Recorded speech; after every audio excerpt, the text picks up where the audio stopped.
ప్రభుత్వం యొక్క భావన.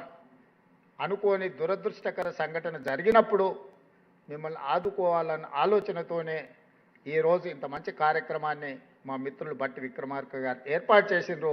పెద్ద ఎత్తున మీరు చప్పట్లతోని వారిని అభినందించండి.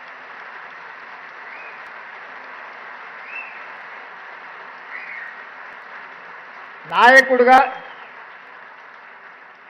మంచి పని చేసినప్పుడు మీరు గుర్తించి మీరు చప్పట్ల ద్వారా అభినందిస్తే ఆ ఉత్సాహంతో ఇంకా రెండింతలు వారు పనిచేసే అవకాశం ఉంటుంది. ఇంతకుముందే శ్రీనివాస్ గారు కొన్ని విషయాలు ప్రస్తావించండి. అందుకే నేను బట్టి గారి దిక్కు చూపించిన. ఆయనది ఖమ్మమే, ఈయనది ఖమ్మమే, నాది ఖమ్మమే, నీది ఖమ్మమే.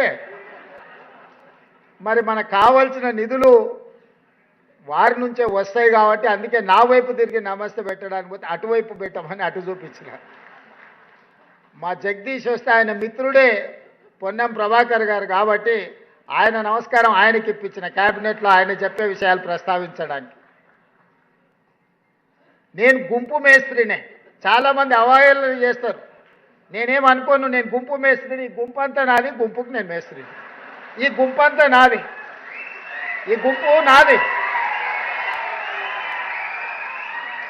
ఈ గుంపే కదా నా బలము, ఈ గుంపే కదా నా ప్రతిష్ట, ఈ గుంపే కదా నా సంక్షేమాన్ని, నా అభివృద్ధిని ప్రజలకు తీసుకెళ్లేది.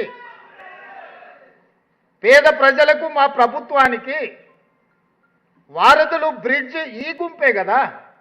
అందుకే నేను గుంపు మేస్త్రిని అని చెప్పిన.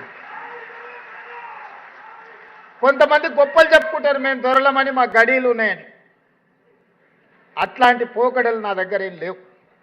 ఆ రోజైనా ఈ రోజైనా ఆనాడు జిల్లా పరిషత్ మెంబర్గా ఉన్నా, లేదా ఎమ్మెల్సీగా ఉన్నా, ఎమ్మెల్యేగా ఉన్నా, ఎంపీగా ఉన్నా, కాంగ్రెస్ పార్టీ అధ్యక్షుడిగా ఉన్నప్పుడు మీరు ప్రేమతో రేవంత్ అన్న అని ఏ విధంగా పిలిచిందో ఈరోజు ముఖ్యమంత్రిగా కూడా మీరు రేవంత్ అన్నగా పిలిస్తేనే నాకు ఇష్టం.